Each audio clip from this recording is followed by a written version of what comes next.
तो मैं आपको बता रहा था कि पिंड पर बल लगाने से क्या क्या परिणाम होता है। पिंड पर बल लगाने से पिंड का वेग बढ़ता है या पिंड का वेग कम भी हो सकता है। पिंड के वेग की दिशा बदलती है और पिंड का आकार में परिवर्तन हो सकता है। फिर बल के कौन कौन से प्रकार हैं, तो बल गुरुत्वाकर्षण बल है, फिर चुंबकीय बल है, नाभिकीय बल है। आप कौन सा बल? हाँ, गुरुत्वाकर्षण बल है। नाभि कौन सा?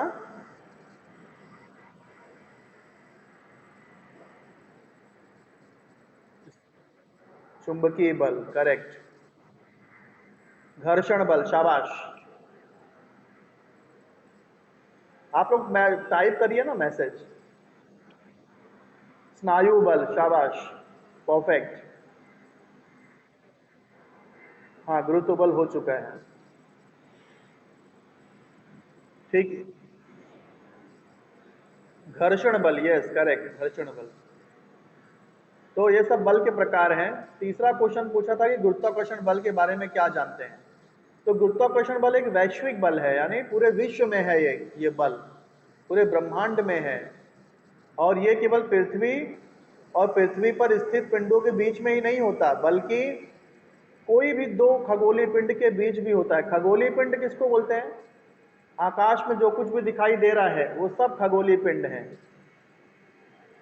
जितने भी ग्रह हैं, नक्षत्र हैं, उपग्रह हैं, सब खगोलीय पिंड हैं। तो सबके बीच में ये बल प्रयुक्त होता है। तो गुरुत्वाकर्षण बल एक वैश्विक बल है जो केवल पृथ्वी और इस पर स्थित पिंडों पर ही नहीं होता, बल्कि खगोलीय पिंडों के बीच भी प्रयुक्त होता है। तो ये था गुरुत्वाकर्षण बल जो आप पिछली क्लास में पढ़ चुके हो। अब इस गुरुत्वाकर्षण की खोज किसने की थी? गुरुत्वाकर्षण बल की खोज की थी सर आइजैक न्यूटन ने, इसकी खोज की थी। कैसे किया था उन्होंने कि वो सेब के पेड़ के नीचे बैठे हुए थे, एप्पल के पेड़ के नीचे, और जब सेब नीचे आकर के गिरा तब वो सोचने लगे कि ये सेब नीचे ही क्यों गिरा और कोई दिशा में क्यों नहीं गिरा। और जब बहुत चिंतन किया तब इस निष्कर्ष पर पहुंचे कि यकीनन पृथ्वी पर कोई ऐसा बल है जो हर वस्तुओं को अपनी तरफ खींच रही है, इसलिए हर वस्तु पृथ्वी पर ही आकर गिरती है, कहीं और नहीं जाती, ऊपर नहीं जाती। तो इस तरह से गुरुत्वाकर्षण बल की खोज की थी न्यूटन ने।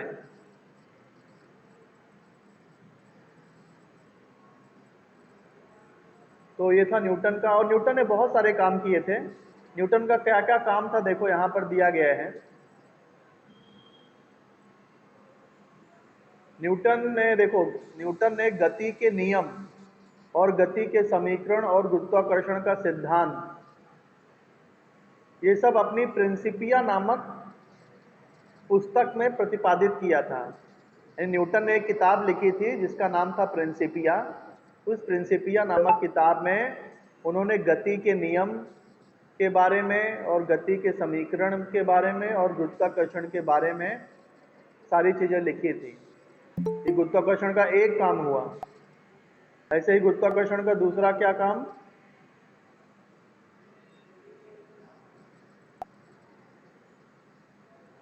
आप लोगों को टेक्स्ट बुक दिखाई दे रही है ना? टेक्स्ट बुक नहीं देख? ओहो, तो आप लोग बता भी नहीं रहे हो मुझे। अच्छा अच्छा, sorry sorry sorry sorry sorry sorry. Okay, sorry sorry, अब आपको दिखाई देगी। हाँ, मैं एक बार फिर से रिपीट कर देता हूँ शॉर्टकट में क्या क्या बताया मैंने। ये तो मैं बता चुका हूँ किसी पिंड पर बल लगाने से क्या होता है। पिंड पर बल लगाने से पिंड के वेग की दिशा। हाँ बोलिए। आप लोग अपना माइक बंद, कुछ लोगों ने अपना माइक ऑन किया है इसलिए आवाज क्लियर नहीं आ रही है। माइक बंद करिए। हाँ, अब क्लियर है आवाज मेरी? मैसेज करके बताइए, मैसेज करके बताइए, मैसेज करके बताइए। हाँ, तो देखो किसी पिंड पर बल लगाने से क्या क्या होता है, उस पिंड की का वेग बढ़ता है या पिंड का वेग कम हो जाता है, या पिंड के वेग की दिशा बदल जाती है, या पिंड का आकार बदल जाता है। फिर बल के प्रकार कौन कौन से हैं वो आपने देखा, गुरुत्वाकर्षण बल, नाभिकीय बल, स्नायु बल, घर्षण बल, चुंबकीय बल, विद्युत बल। इस तरह से बल के अनेक प्रकार हैं। गुरुत्वाकर्षण बल के बारे में आप क्या जानते हो? गुरुत्वाकर्षण बल एक वैश्विक बल है जो केवल पृथ्वी और उस पर स्थित पिंडों के बीच ही नहीं होता, बल्कि खगोल के सभी पिंडों के बीच में, जितने भी खगोलीय पिंड हैं सबके बीच में गुरुत्वाकर्षण बल होता है। इसकी खोज किसने की थी? सर आइजैक न्यूटन ने गुरुत्वाकर्षण की खोज की थी। कब, कैसे किया था? सेब के पेड़ के नीचे बैठे थे, सेब जब नीचे गिरा तब वो विचार करने लगे कि नीचे ही क्यों गिरा, या और किसी दिशा में क्यों नहीं गिरा। और विचार करने पर उन्होंने पाया कि पृथ्वी पर कोई आकर्षण बल है जो हर एक चीज को खींचती है, इसीलिए हर चीज पृथ्वी पर गिरती है। और इस तरह गुरुत्वाकर्षण बल का उन्होंने खोज किया। और न्यूटन ने और भी कई सारे कार्य किए थे, जिसमें से देखो यहाँ पर उनका परिचय दिया है। न्यूटन ने एक किताब लिखी थी जिसका नाम था प्रिंसिपिया। प्रिंसिपिया नाम की एक किताब लिखी थी। उसमें उन्होंने गति के नियम, गति के समीकरण और गुरुत्वाकर्षण का सिद्धांत, इस पर जो उन्होंने चर्चा की थी इसके बारे में लिखा था। गति के नियम आप 9वीं कक्षा में भी पढ़ चुके हो कि गति के 3 समीकरण होते हैं। ये सब उन्होंने प्रिंसिपिया नामक बुक में किया था, ये उनका पहला काम। दूसरा उन्होंने क्या किया? दूसरा देखो, न्यूटन के पहले एक वैज्ञानिक थे जिनका नाम था केपलर। केपलर ने क्या किया था? ग्रहों की कक्षाओं का वर्णन करने वाले 3 नियम बताए थे। लेकिन केपलर ये समझा नहीं पाए लोगों को कि वो इस नियम के अनुसार, ये जो ग्रह है वो इस 3 नियम के अनुसार सूर्य का चक्कर क्यों लगाते हैं, ये समझा नहीं पाए थे। इसको किसने समझाया? बाद में न्यूटन ने ही गुरुत्वाकर्षण का सिद्धांत समझाया था। ये केपलर के इस नियम को समझाया था कि ये ग्रह जो है वो इस 3 नियम का पालन क्यों करते हैं। तो इसका दूसरा काम था। पहला काम क्या था? प्रिंसिपिया नामक किताब में गति का नियम, गति का समीकरण और गुरुत्वाकर्षण का सिद्धांत, इसको लिखा। दूसरा, केपलर ने के जो ग्रह की कक्षा संबंधित जो नियम थे उसे, मेरी आवाज नहीं आ रही है, अब आ रही है? अब आ रही है? अब आ रही है आवाज? आ रही है कि नहीं? आ रहे हैं। माइक बंद करिए बेटा आप लोग, किसी का माइक चालू होगा इसलिए आवाज नहीं आ रही होगी। तो मैं आपको बता रहा हूँ न्यूटन ने क्या क्या कार्य किए थे बेटा। तो न्यूटन ने प्रिंसिपिया नामक बुक में गति के नियम, गति के समीकरण, गुरुत्वाकर्षण का सिद्धांत समझाया था। उनके पहले केपलर नाम के वैज्ञानिक थे, उन्होंने ग्रहों की कक्षाओं का वर्णन करने वाले 3 नियम प्रतिपादित किए थे। लेकिन वो यह समझा नहीं पाए थे कि ग्रह इन 3 नियम का पालन क्यों करते हैं, और इससे न्यूटन ने ही इस बात में आकर समझाया था। इसका दूसरा काम था न्यूटन का। फिर न्यूटन ने प्रकाश, ध्वनि, ऊष्मा और गणित के क्षेत्र में भी कार्य किए थे। गणित की एक नई शाखा की खोज की थी न्यूटन ने जिसका नाम था कैलकुलस। और न्यूटन ही सबसे पहले वैज्ञानिक थे जिन्होंने परावर्तक दूरबीन बनाया था। तो ये न्यूटन का कार्य है जो आपको लिखना है बेटा, ये आपका होमवर्क रहेगा। ये जो मैं समझा रहा हूँ ये सब आपको नोटबुक में लिखना है। ये 3 प्रश्न के उत्तर, उसके बाद में ये न्यूटन के कार्य, ये आप निशान लगाते जाइए या फिर को नोटबुक में इसको बाद में लिखना है, मैं जो जो पढ़ा रहा हूँ। इसके बाद में अगला टॉपिक है वृत्ताकार गति व अभिकेंद्री बल। देखो, जब कोई पिंड वृत्त के वृत्ताकार मार्ग में जब घूमता है, वृत्त के आकार से जब घूमता है, तो उस पिंड पर केंद्र की दिशा में एक बल कार्य करता है, बल लगता है। देखो अगर ये बल टूट जाए तो वो फिर वो इस तरह से वृत्त में नहीं रहेगा, वो वहां से निकल जाएगा। जैसे किसी पत्थर पे आप रस्सी बांध करके उसको जोर जोर घुमाओ, तो देखो वो पिंड, वो वृत्त के केंद्र की तरफ पिंड पर एक बल कार्य करता है। इसी बल को अभिकेंद्री बल कहते हैं।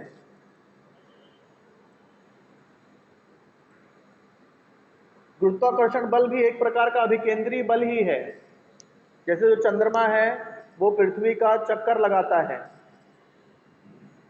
तो चंद्रमा पर पृथ्वी की दिशा में एक बल कार्य कर रहा है, गुरुत्वाकर्षण बल। ये गुरुत्वाकर्षण बल अभिकेंद्री बल की तरह ही काम करता है, इसीलिए जो चंद्रमा है वो पृथ्वी के गोल चारों तरफ चक्कर लगा पाता है।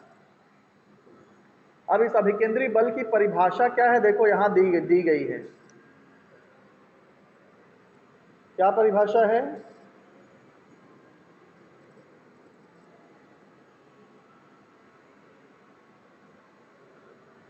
हाँ देखो, वृत्ताकार कक्षा में घूमने वाले किसी पिंड पर वृत्त के केंद्र की दिशा में बल प्रयुक्त होता है। इस बल को अभिकेंद्री बल कहते हैं। तो आपको ये हेडिंग डालना है अभिकेंद्री बल, उसके बाद ये परिभाषा लिखनी है। सेकेंड पैराग्राफ पे परिभाषा है, देखो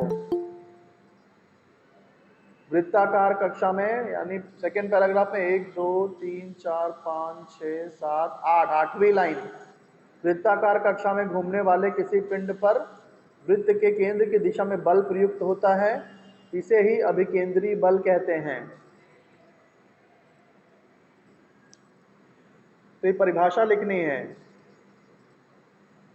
तो बेटा आज के लेक्चर में इतना ही, आधा घंटा हो गया है।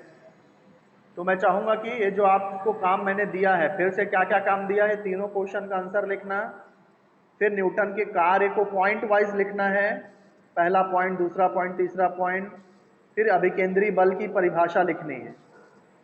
इतना काम दे रहा हूं मैं, कर लोगे आप सब? तो साइंस, यस यस, साइंस 1 की एक नोटबुक बनाओ और उसमें आप लोग लिखिए इसको।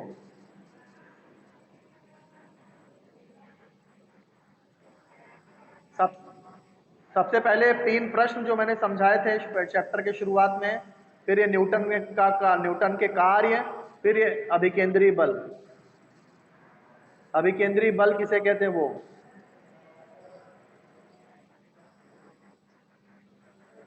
हाँ, उसको आंसर आंसर के साथ लिखना है। यह साइंस 1 की अलग बुक रहेगी, साइंस 2 की अलग बुक रहेगी।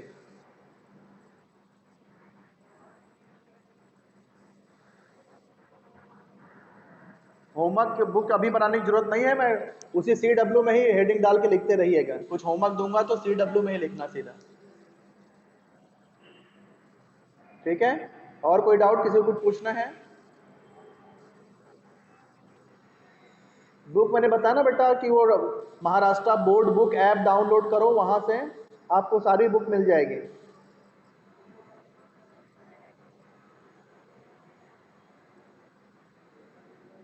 बेटा जितना मैं पढ़ा रहा हूँ उतना ही शेयर करो, अगर उससे ज्यादा आप पढ़ रहे हो तो उसको शेयर मत करिए, उसका गलत असर पड़ता है।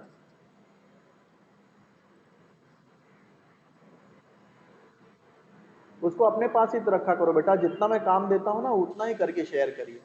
आप एक्स्ट्रा जो पढ़ रहे हो वो अच्छी बात है, लेकिन उसको शेयर मत करिए, लोग कंफ्यूज हो जाएंगे कि सर ने कितना पढ़ाया, है ना, आप ज़्यादा लिख करके भेजोगे तो। हाँ ठीक है, तो ये मीटिंग यहीं पे कैंसिल करूँ? ठीक है बेटा, अच्छे से पढ़ाई करो बेटा, 10वीं क्लास में हो आप लोग। हाँ, बाय बाय बाय बाय बेटा, ओके, बाय बेटा।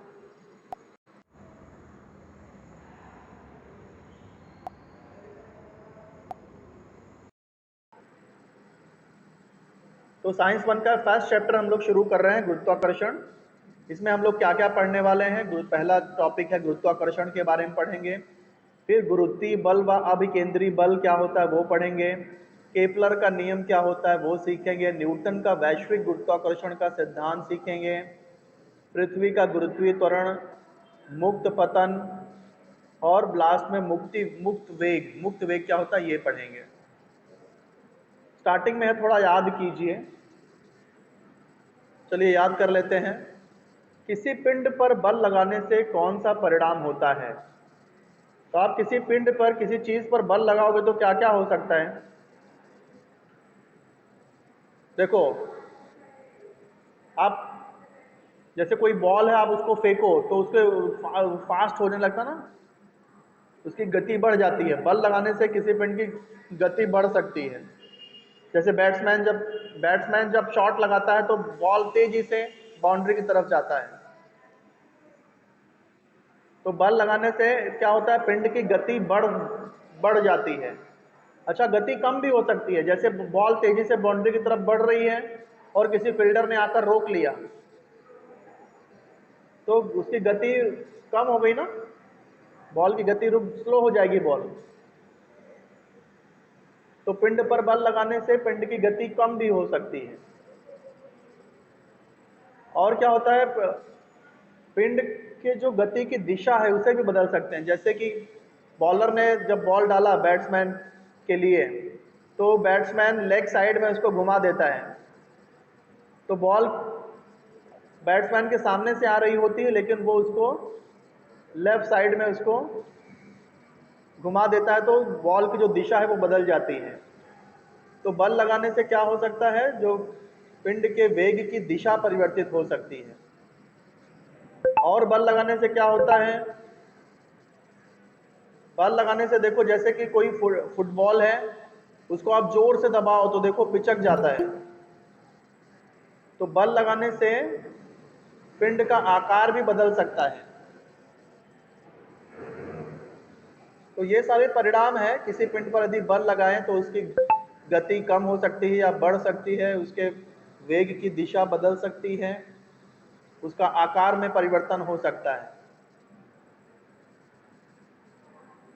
ये सारे इसके परिणाम हैं। अब बल के कौन कौन से प्रकार हो सकते हैं?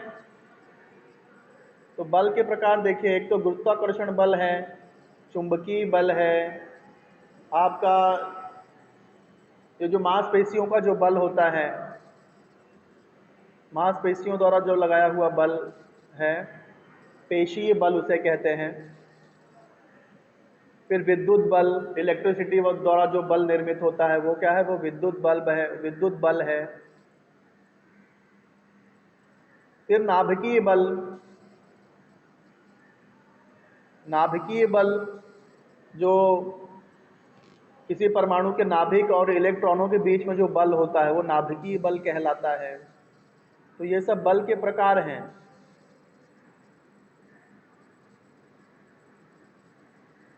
फिर है गुरुत्वाकर्षण बल के बारे में आप क्या जानते हो?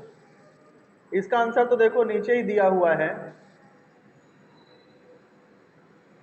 ये देखो नीचे वाली लाइन में, गुरुत्वाकर्षण बल क्या है? गुरुत्वाकर्षण बल एक वैश्विक बल है जो केवल पृथ्वी पर स्थित दो पिंडों के बीच ही नहीं अपितु किन्हीं भी दो खगोलीय पिंडों के बीच में प्रयुक्त होता है। ये गुरुत्वाकर्षण की छोटी सी परिभाषा है जो पहले आपने पढ़ा है। गुरुत्वाकर्षण बल एक वैश्विक बल है। वैश्विक बल है यानी पूरे ब्रह्मांड में है, ये हर जगह है। ये वैश्विक किसे कहते हैं? जो पूरे विश्व में हो, पूरे ब्रह्मांड में हो। तो गुरुत्वाकर्षण पूरे ब्रह्मांड में है, इसलिए ये एक वैश्विक बल है। और ये कहाँ पर लगता है?